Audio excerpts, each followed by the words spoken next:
This is Your Life, and this, the Prince Edward Theatre in London's West End, currently staging one of the biggest blockbuster musical successes show business has seen in years. Don't cry for me, Argentina.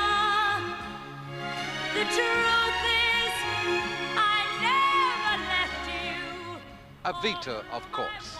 And for the star of that show, it's been a fairy tale success story, which I hope to tell you in just a few minutes from now, because any moment now, the curtain will be coming down. In fact, it's probably coming down right now, and I've got to get backstage while she's taking her applause from her packed audience, and then on stage with our hidden cameras to surprise her and that audience. Just seconds to spare.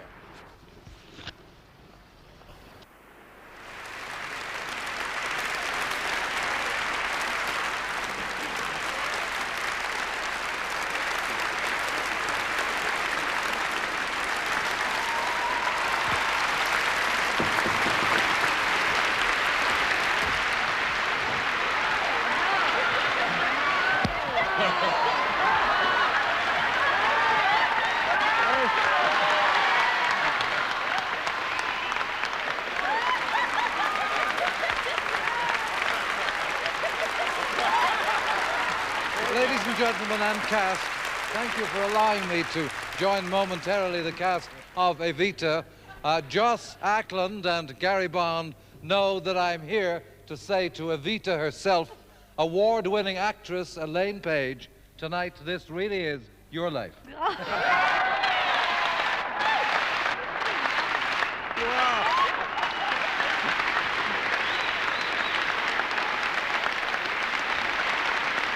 Our theater is just a few minutes away, and we have another curtain to rise on other surprises for you.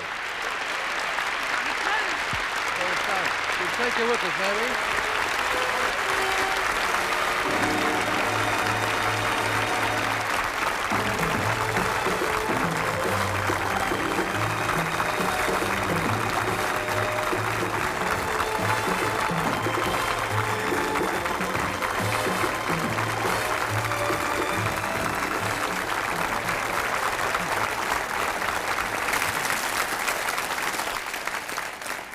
Applause all the way for you tonight, Elaine, and indeed thunderous applause and critical acclaim have been yours since you opened in Evita, the story of actress Eva Duarte, who married General Perón, dictator of Argentina. Don't cry for me, Argentina. The truth is, I never left you. All through my wild days, my mad existence, I kept my promise. Don't keep your distance.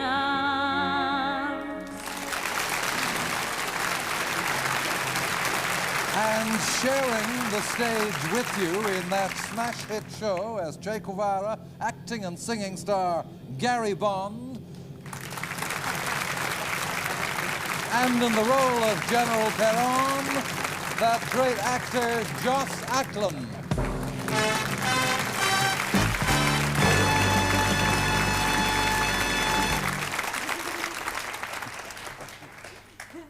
Gary, this is the first time that you've worked with Elaine. Yes, probably the last, with terrible corpses. No, yes, it is the first time, and what's extraordinary, I suppose I'm in the rare position of having been part of that first night audience of Evita, when I saw this extraordinary bundle of talent as an audience, and now working with her for, 2.5, 3 months. Still an extraordinary bundle of talent. And Joss, of course, your experience covers many West End successes. How would you describe Elaine's role in Evita? Well, it's enormous. It's really an incredible role. It's the role of a lifetime. It's Cinderella. But she attacked it like a terrier. Never stopped and really took control.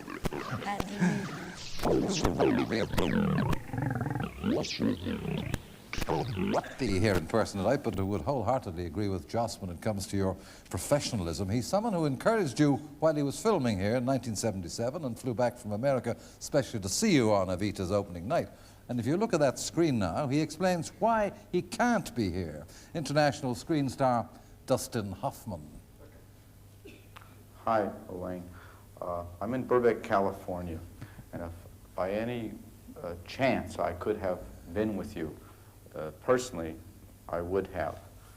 But that was an impossibility. I just finished a film in New York, and I took 5 days off in the Caribbean, where I got a terrible case of diarrhea. They're shooting this now in the men's room of a studio where I was supposed to do some shooting, but it turns out I have been unable to leave this place for the last 3 days. Consequently, I must wish you in absentia and diarrhea-sentia, best. This is your life, and as you can see, this is mine. You're a great artist. You deserve everything that you can get. Whatever it is, tell them to add a little kaopectate or Pepto-Bismol or whatever the English equivalent is. One needs binding in life, Elaine. One needs binding. Thank you, Dustin Hoffman.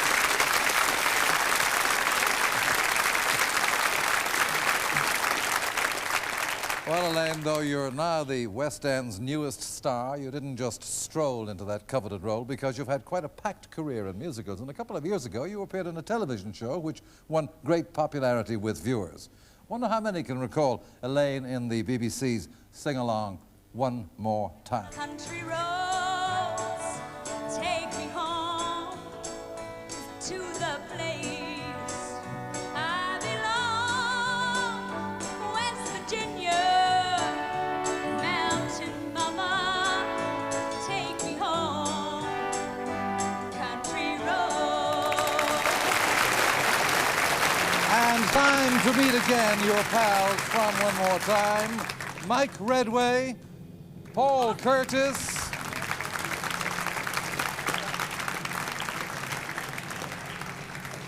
Hazel Dean, and of course producer Johnny Stewart.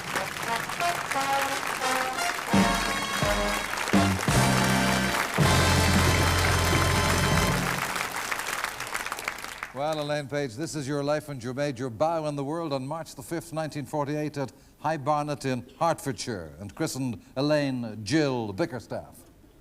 Your father worked for a local estate agent, and your mother was manageress at a hat shop, and your very first stage appearance came purely by chance on a visit to a pantomime at the age of 5. And the song you sang was a far cry from Don't Cry for Me, Argentine. In fact, it went like this. Rudolph the red-nosed reindeer had a very shiny nose, and if you ever saw him, you could say it glows. That's probably the first time you ever heard them singing a duet. Of course, your proud parents, Irene and Eric Bickerstaff.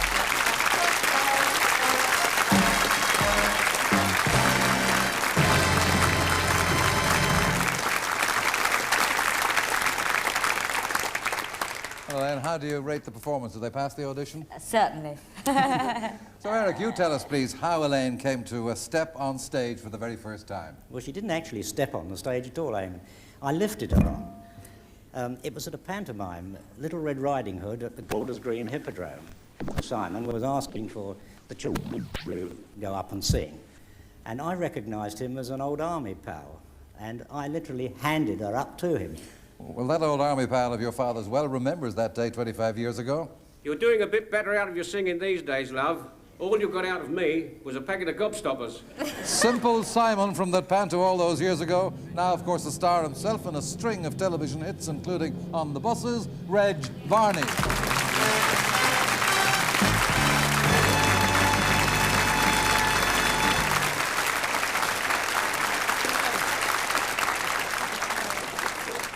So, Reg, you literally had a hand in putting Elaine on the stage. Yes, well, actually, Eamonn, I knew Eric, her father, you see, and we were in the army together in the last war, the 1940 and 81, the last one. And I was playing Simple Simon at the Golders Green, and the traditional thing at the end of the pantomime was a song sheet, you see. And at this time, I thought, well, it'd be a good idea to have the children on the stage singing, you see, get it to help me out a bit, which was Rudolph the Red-Nosed Reindeer. And this particular afternoon, this little girl came up on the stage, and the gentleman, which I couldn't see, was handed up like that. She came on, it's a tiny thing then, she's a little tiny thing now. And I walked over and I said, sweet little thing, sit where you are. I went over and I said, hello, sweetheart. What's your name? And she said, Elaine. I said, oh, hello, darling. How old are you? And she said, 5. I said, 5. Are you married? And you sung Rudolph the Red-Nosed Reindeer. Do you remember that, darling? I do. Well, I must say, Rudolph the Red-Nosed Reindeer to this enormous success at Evita. I'll tell you something, sweetheart. You don't have to go to Argentina. You're doing all right here. Well done. Thank you, Reg Varney.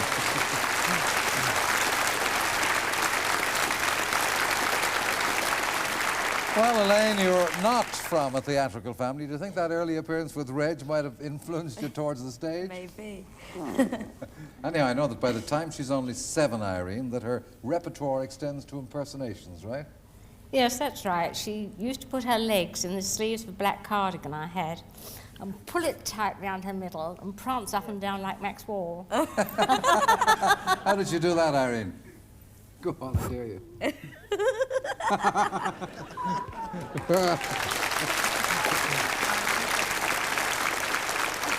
Well, when you were a little girl, Elaine, the family home was here, a flat above this row of shops in High Street, Barnet, and you wanted to know what was going on in the grown-up world outside, so you used to squeeze through that set of railings outside the back door so you could get on the flat roof of the shop and take a good look at the High Street below. But one day your little prank came unstuck because you got stuck. Luckily for you, she was there. Of course, your elder sister Marion, and with her husband, your brother-in-law Richard Billing.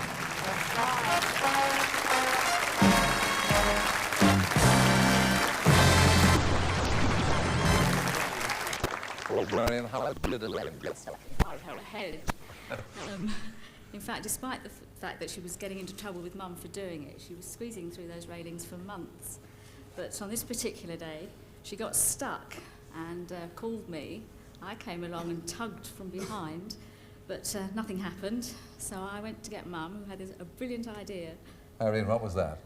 Well, I had to get some lard and grease her head and her ears thoroughly, and with a little gentle persuasion, her head came back through the railings. A happy ending, Richard. Yes, indeed it was. And, of course, in fact, that was the one and only time that Elaine could have ever been accused of being big-headed. Thank you, Richard and Marion Billing.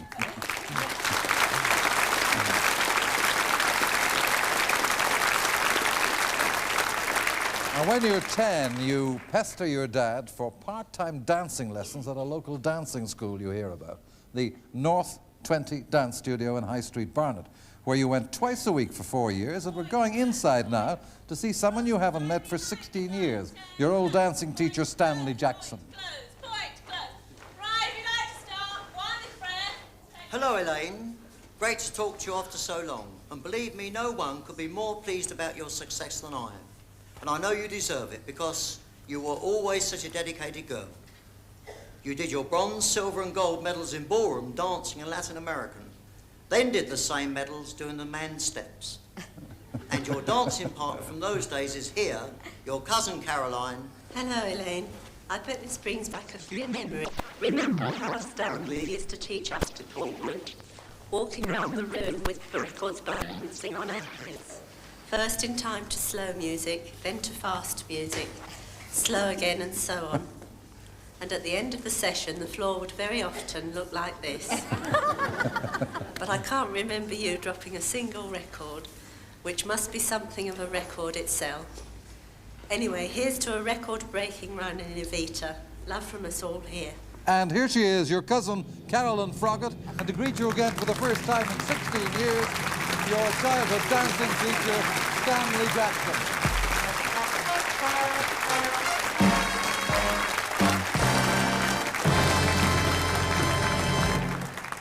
Now, even at Southall School in Russell Lane, Barnet, you're never happier than taking part in the school's musical productions. And I was never happier than on the night you broke down and cried. Your music mistress at that school 20 years ago, Anne Kirby.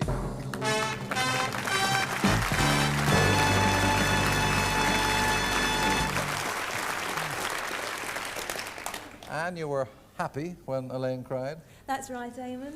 Elaine was in several productions at school, and her final part was as Bastienne in The Boy Mozart. I was outstage in front conducting, and she came to the end of her song, and she broke down and cried, which was exactly right in the actual production. But the audience, a gasp went round. She was so convincing, they thought she really had broken down and was crying. And it was a marvellous performance for one so young. And Elaine, thanks to Anne, we can all share that moment again because Anne recorded it. So let's hear schoolgirl Paige singing from The Boy Mozart. Oh my God.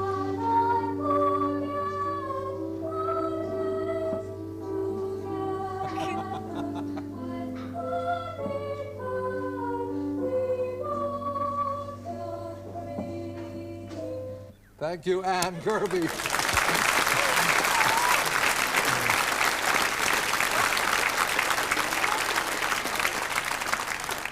Your very first recording there, Elaine. Do you remember the occasion yourself? Yes, I do. Well, that was in the days when, as a little girl, you could hardly have imagined that one day you'd number one of the country's biggest pop stars among your friends. A friend who very much wanted to be here tonight, but he has to be at a recording studio. But if you look at that screen, he greets you now, Evita's first Che Guevara, pop star David Essex. Hello, Elaine.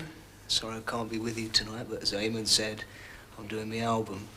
The first time we met, I remember, was at the rehearsals. And after getting over the initial shock that Evita wasn't being played by Raquel Welch or Anne Margaret, we started to work. And throughout the rehearsal period, which was around 6 weeks, you slowly gained my respect. And I remember the opening night when the whole production was under a kind of microscope from the media, and you really came through. It's a strange program to be on because usually This Is Your Life does a kind of retrospective thing where the life has passed, but I know that your professional life is just beginning, and I'm proud of you, and all the best. Thank you, David Essex.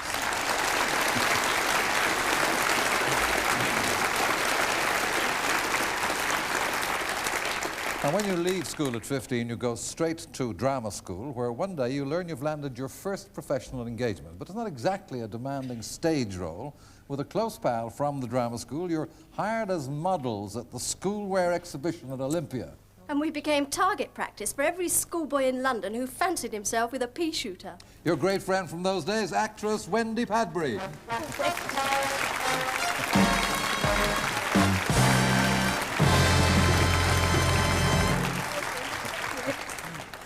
Pea shooters, Wendy. Yes, well, we considered ourselves at the time as rather sort of sophisticated drama students, but being a bit on the short side, we were always modelling these sort of school uniforms for 12 and 13-year-olds, but worse than that, we had to do these awful regulation swimming costumes that they wore in those days. And of course, at the Boys and Girls exhibition, stacks of boys with their awful pea shooters trying to shoot us up the you-know-where, and I don't think we've ever been so pleased to see a show finish. Thank you, Wendy Padbury.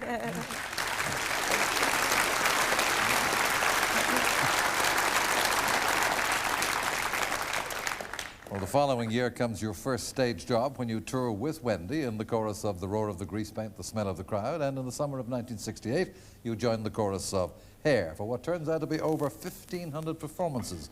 Then go straight into another hit musical, Jesus Christ Superstar. Again, you're in the chorus, but your talent is being noticed now. And a young actor-singer who's playing the starring role learns he's to be cast in a new stage musical and thinks you're good and ready for a leading role too. And if you look at that screen, Elaine, he recalls what happened next. Paul Nicholas.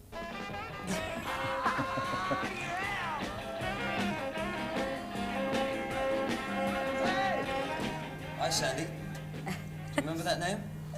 That was the name of your character in the London production of Grease. I'd been cast to play the John Travolta part of Danny Zuko, and very early on, I remember the producers were stuck for a leading lady. Well, I knew of this fabulous girl in the chorus of Superstar, you. So they went along and saw you, and you auditioned, and you got the part. And we had a lot of good times in that show, Elaine, didn't we? But one thing that really got up my nose was that I never actually got to kiss you. Every night, I drove you onto the middle of that stage in a big American car, not unlike this one, and I leaned across, you know how you do. Tried to kiss you, and every night you got out of the car and slammed the door in my face. 300 performances we did of that show, and that's 300 kisses I missed out on. Well, you're not getting away with it tonight, kid. Just hang on.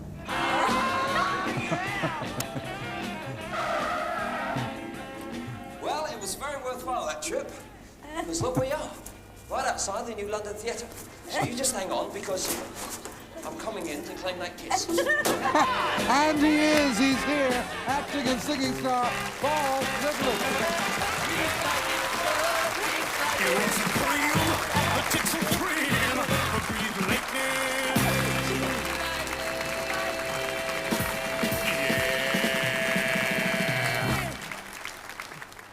Thank you, Paul. But when Greece closes, for months you audition and audition in search of work. But every time you're turned down, your father had a word of encouragement for you. And Eric, it proved quite a prophecy. Yes, it did. She used to phone us up every now and then, and we'd say, anything in the pipeline, Elaine, anything doing? She'd say no. And we'd say, oh, well, there's always Evita. And it became a family joke. But joke or no joke, of course, Evita is on your endless list of auditions to attend, and it's a part for which there's been rarely such keen competition. You go to the Palace Theatre and wait with the other hopefuls until your name is called. Nervously, you walk onto the stage and sing your audition piece. And at the time we thought, here's somebody to play the part. And Elaine, we were absolutely right. The amazingly successful writing team who followed up their international hit Jesus Christ Superstar with Evita, Tim Rice and Andrew Lloyd Webber.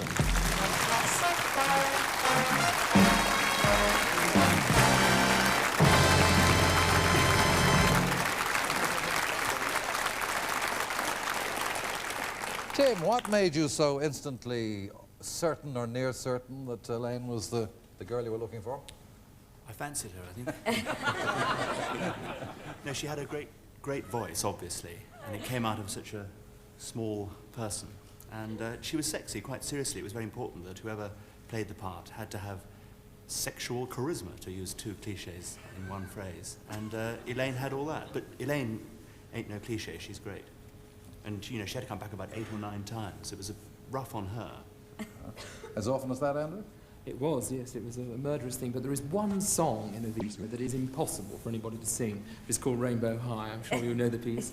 And when we really got down to the very end, Elaine came back to my flat, and Tim and I thought we'd just go through that song. It was about 30 seconds into it that we knew that there was somebody who could sing this impossible piece. And so we called Hal, and that was that. Elaine, how did you feel when Tim and Andrew told you you'd got the most coveted role in London? Sort of, I couldn't quite believe it. I didn't quite know if it was true or not. But obviously I was very happy when it was so, yeah. Well, Tim and Andrew, I don't want to tempt you into more cliches, but your feelings since? Well, careful. Well, feeling sense, Cliche yes. number 2. Well, she's smashing. She's very, very good. And as young David Essex says, I do really feel her career's just starting. I mean, it's hit with a big bang after 10 years hard work, and I can only see it carrying on this way. There's nothing I can say. Cliche number 4. Thank you, Andrew Lloyd Webber and Tim Rice.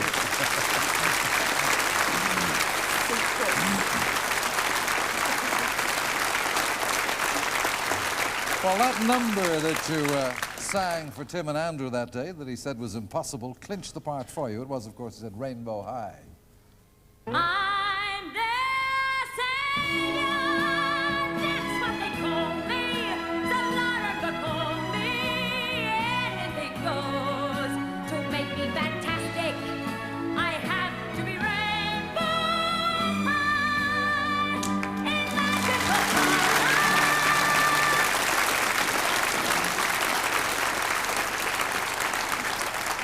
Elaine, before we close, I'd like to go back to that television show one more time where you made some of your closest friends. One special friend who's returned to his native Australia wants to send you a reminder of that special friendship with this song.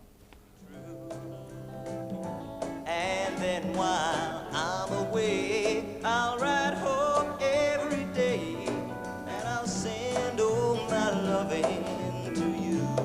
Elaine, only 2 days ago, you were heard to say, I do wish he'd come back from Australia because I miss his company so much. Well, that wish comes true right now because we've flown him 12,000 miles from Melbourne, John Christie.